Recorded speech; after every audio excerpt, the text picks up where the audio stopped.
E nós vamos fazer contato com a jornalista, doutora em comunicação pela UNB, professora da Universidade Federal do Ceará, onde coordena o TELAS, Laboratório de Economia, Tecnologia e Políticas de Comunicação, Helena Martins. Bom dia, Helena. Bom dia a todos e todas. Parabéns por essa iniciativa também de promover mais esse debate. Helena, o relatório do senador Renan Calheiros, da CPI da Covid, faz recomendações de alterações legais que serviriam, em tese, para combater a disseminação de fake news. Mas, segundo diversas entidades que trabalham pela democratização da comunicação, há erros nas orientações que são listadas ali. Qual sua análise em relação ao que foi proposto pelo relator, Helena? Então, primeiro, eu acho que é fundamental considerar, né, que esse tema realmente veio se tornando muito problemático nesse contexto da pandemia, né? A desinformação causou efetivamente milhares de mortes no Brasil e no mundo, e é uma questão que tem que ser enfrentada, né? Então, acho que saudar primeiro o trabalho da CPI, de uma maneira geral, né, sobre a pandemia no Brasil, especificamente também por trazer à tona esse tema em um capítulo que tem mais de 200 páginas, né, sobre desinformação. Agora, muitas vezes, no afã, né, com a iniciativa de tentar resolver problemas complexos por meio de uma legislação, erros podem ser produzidos. E, na nossa opinião, minha, do Intervozes, da Coalizão de Direitos na Rede, de diversas organizações que estão acompanhando o tema, há muitos problemas nas propostas, né, de legislação apresentadas no relatório. Por exemplo, há um conceito muito vago de desinformação, há uma discussão sobre isso, né, dificuldade mesmo de conceituar o que é desinformação.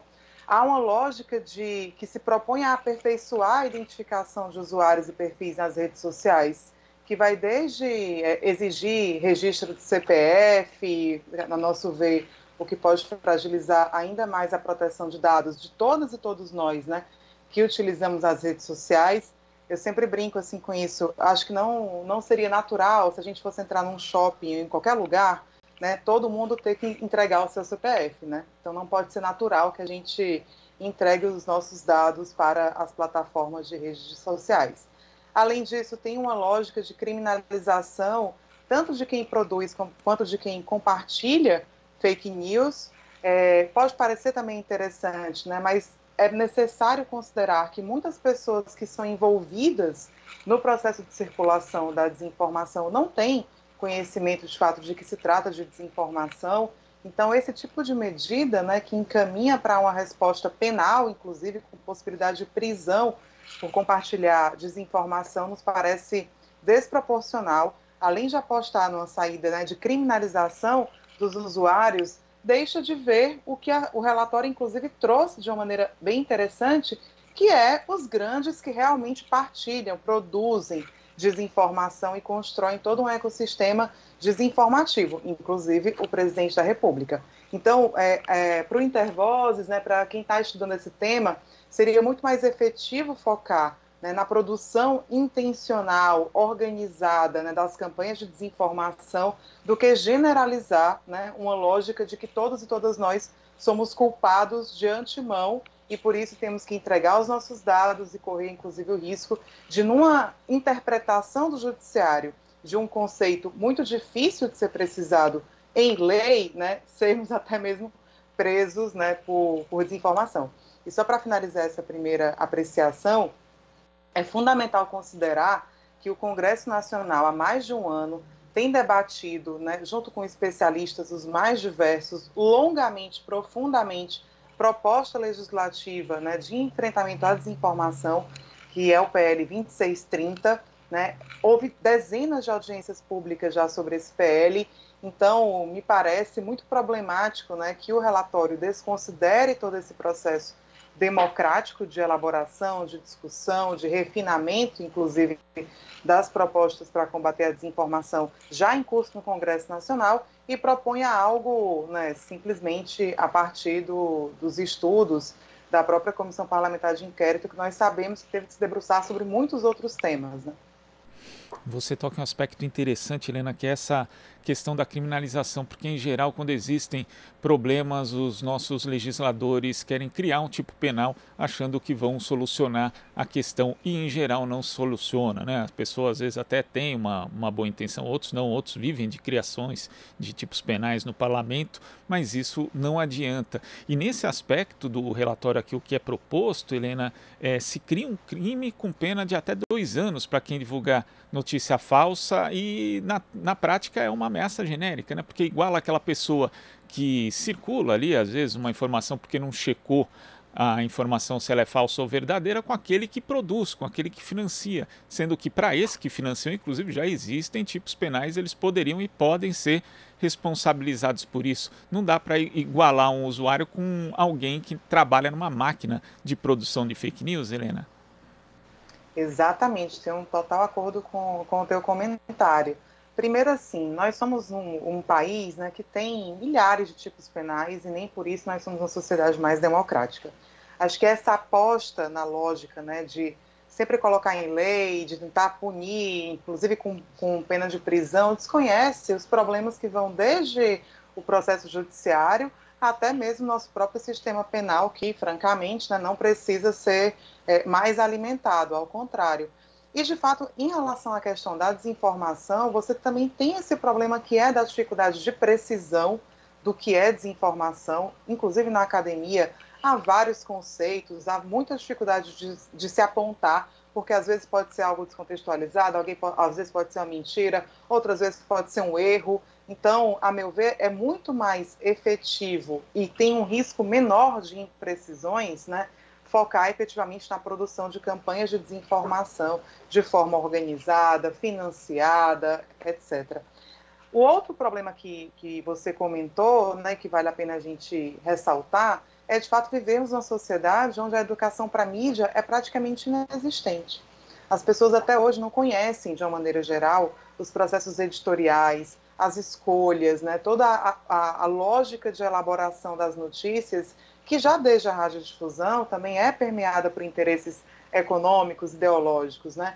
Então, muitas vezes as pessoas pegam algum conteúdo, né, que inclusive simula um site, né, imita ali a capa do site, colocam um link parecido, né, e realmente acabam acreditando que aquilo ali é verdade. Uma população que muitas vezes também não tem sequer dados para poder acessar os links, simplesmente recebe pelo WhatsApp, porque, enfim, o WhatsApp ilegalmente, inclusive, né, não tem desconto na franquia de dados. E aí a pessoa olha aquilo ali, recebe, passa para frente sem ter nem oportunidade de abrir, ou mesmo uma cultura e também a oportunidade de buscar, né, outras informações para poder checar, para poder comparar abordagens distintas sobre um mesmo tema. Então, numa sociedade que tem esse déficit em relação à educação midiática e mesmo ao acesso, né, ao direito à comunicação, é muito problemático que a gente coloque de uma maneira genérica, né, e acabe também apontando para essa punição. O que outros países fazem é apostar muito mais nessa lógica de promoção da educação para a mídia, campanhas públicas, relação com escolas, tanto com espaços formais quanto informais também de educação, para combater a desinformação, criando o que eles chamam de resiliência da população em relação a essas campanhas desinformativas, do que, né, seguir por esse rumo do punitivismo. É importante esse aspecto que você ressalta, porque às vezes, né, alguém recebe uma informação falsa e pergunta, poxa, mas a pessoa não checou no Google? Não, a pessoa não tem nem franquia de dados, não tem nem como acessar o Google para saber se aquilo é verdadeiro ou não, né? Muitas vezes o fosso digital no Brasil é muito grande. Agora, Helena, as plataformas digitais, elas intensificaram as ações dela em relação à desinformação, principalmente após as eleições em 2018 e também por conta de processos judiciais em outros países. O presidente Jair Bolsonaro, inclusive, teve o seu vídeo retirado do ar após denúncias, né, por conta de uma fake news a respeito de vacina recentemente. Mas essas medidas são sempre muito pouco transparentes. Isso é suficiente, de fato, para conter o problema da desinformação? A meu ver, não, e falo isso com muita segurança, porque eu, a Bia Barbosa, o Jonas Valente, né, todos os integrantes do Intervozes, produzimos para o coletivo um livro, está disponível, chama Fake News, como as plataformas enfrentam a desinformação. foi publicado pela editora Multifoco, e nós analisamos todas as medidas das plataformas digitais tomadas entre 2018 e o fim de 2020.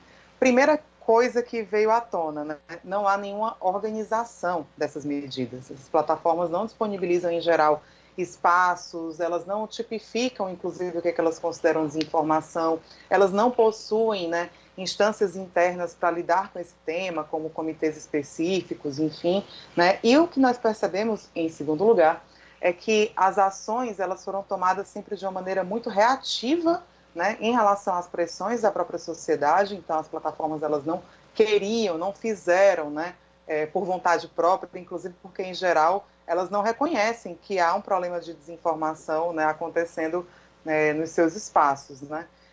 E essas medidas, né, quando são tomadas, de fato, são tomadas sem a devida transparência, sem a garantia de que as pessoas, por exemplo, que venham a ter algum post retirado, tenham caminhos para questionar aquela retirada, para, enfim, inclusive repor o conteúdo, caso se chegue à percepção de que foi uma retirada equivocada, enfim. Então, o que nós percebemos ao longo de toda a pesquisa é que sim, há algumas medidas sendo tomadas, muito nessa lógica de responder à pressão, o que é importante, né? No caso da Covid, isso ficou muito evidente, né? Você tem desde rotulação de conteúdos, né? Avisos quando você vai compartilhar algum conteúdo, por exemplo, no Facebook, em relação à Covid, né? São medidas de promoção de informações, inclusive, que são importantes. Mas elas são insuficientes, e o próprio relatório da CPI mostra isso, porque, em geral, elas não chegam ao âmago, de fato, a questão do modelo de negócios dessas plataformas digitais. A desinformação, ela é alimentada também por um modelo de negócios que permite que as pessoas coletem dados, façam publicidade segmentada, produzam dark post, que é aquele post que não é sequer visível, né, para as pessoas. Eu não vou entrar lá na rede do Bolsonaro, por exemplo, e achar todos os posts que ele produziu. Alguns só aparecem para algumas pessoas. Então isso gera o problema das bolhas, né, que tem sido tão comentado. Isso faz com que eu e você provavelmente possamos não receber os mesmos conteúdos, e, portanto, há todo um impacto na própria esfera pública, né, disso. E os dados, inclusive da CPI, mostram essas plataformas monetizam, quer dizer, pagam conteúdos que geram engajamento, muitas vezes conteúdos extremistas, porque as pessoas ficam lá comentando, discutindo, compartilhando, etc.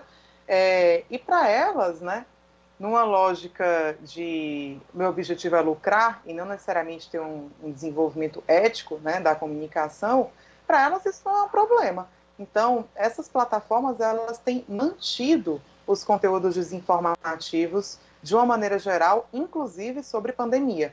Já há estudo mostrando que o YouTube demorou para tirar alguns links de vídeos desinformativos, né? Há também estudos agora que mostram, inclusive, que o Twitter, né, promove conteúdos de extrema-direita. Então, assim, é um problema muito complexo e que realmente tem que ser enfrentado tendo em vista este modelo de negócios das plataformas digitais, assentado em captura de dados e assentado também nessa lógica de pagamento para ter visibilidade e para ter um direcionamento, né, muito particularizado de conteúdos. Sem enfrentar essa questão, a gente vai estar enxugando o gelo.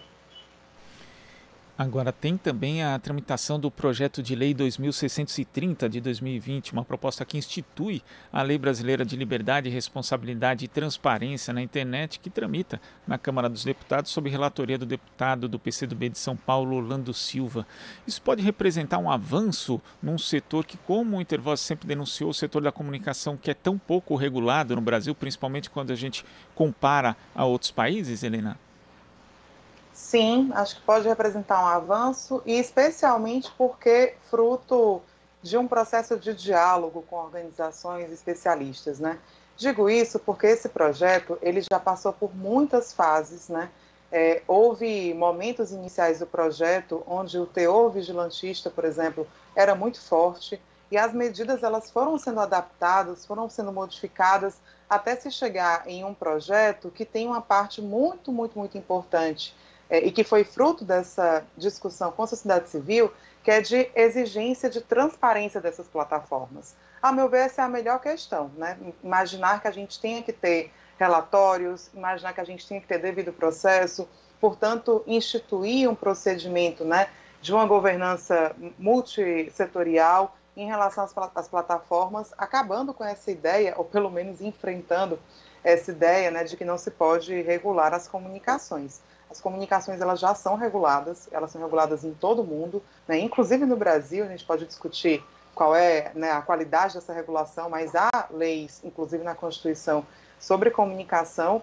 E da mesma forma como a gente sempre reivindicou que a radiodifusão observasse essa regulação, né, e que se avançasse, inclusive, numa regulação mais democrática, que colocasse mais transparência nos procedimentos, né, dos setores tradicionais de mídia, agora a gente também tem esse desafio, né, em torno das próprias plataformas digitais. Alerto, né, que ainda há questões que são delicadas, que são muito sensíveis em relação a esse projeto de lei.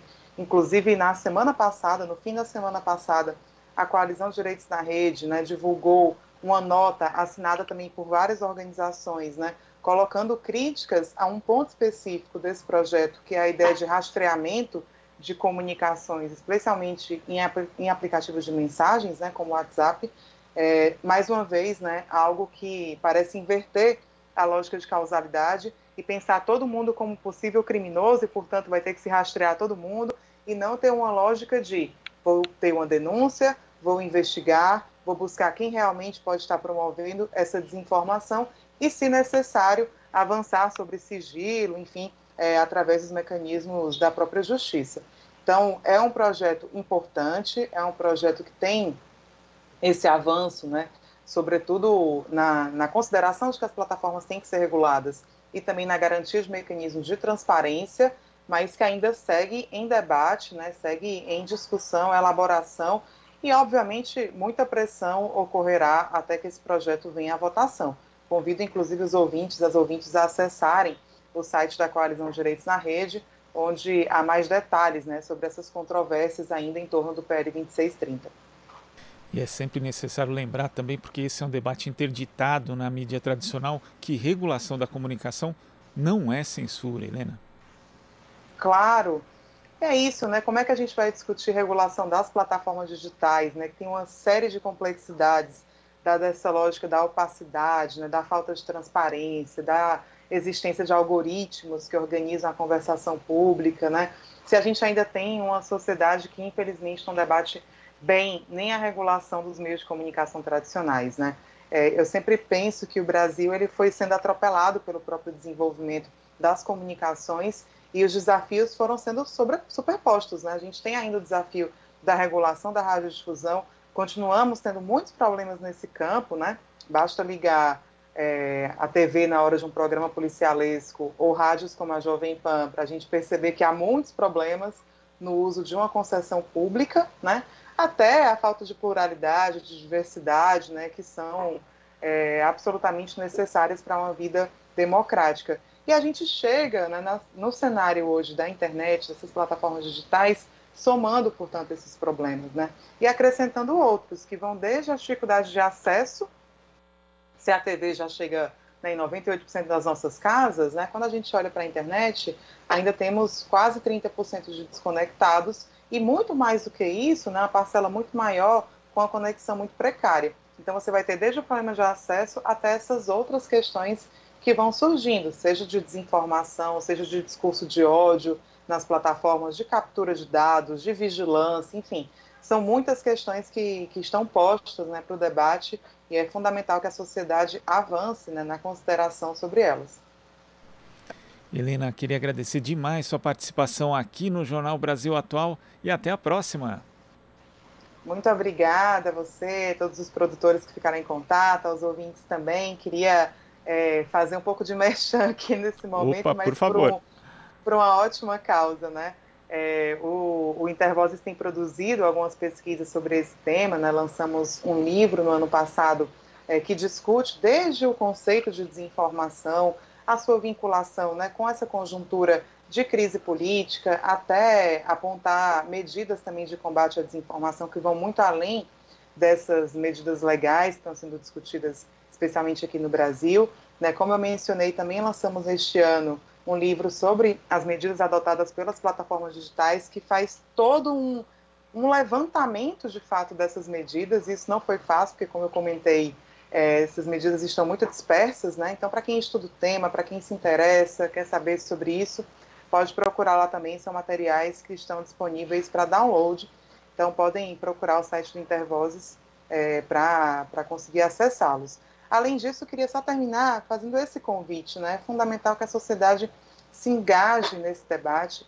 Ele é um debate sobre o presente e sobre o futuro da nossa vida em sociedade. Há muitas questões, né, sendo discutidas, como nós pontuamos aqui, e nós sabemos que essa instrumentalização negativa dos meios de comunicação hoje é uma das principais armas da extrema-direita em âmbito mundial e também do próprio Bolsonaro, né? Estamos aí há um ano das eleições e é fundamental que a gente consiga avançar, tanto no entendimento de como funciona a desinformação, até também em medidas práticas para tanto coibir o uso dessas plataformas, como também ampliar a capacidade da sociedade de ter, né, resiliência para que não acredite, não compartilhe, não participe do circuito da desinformação.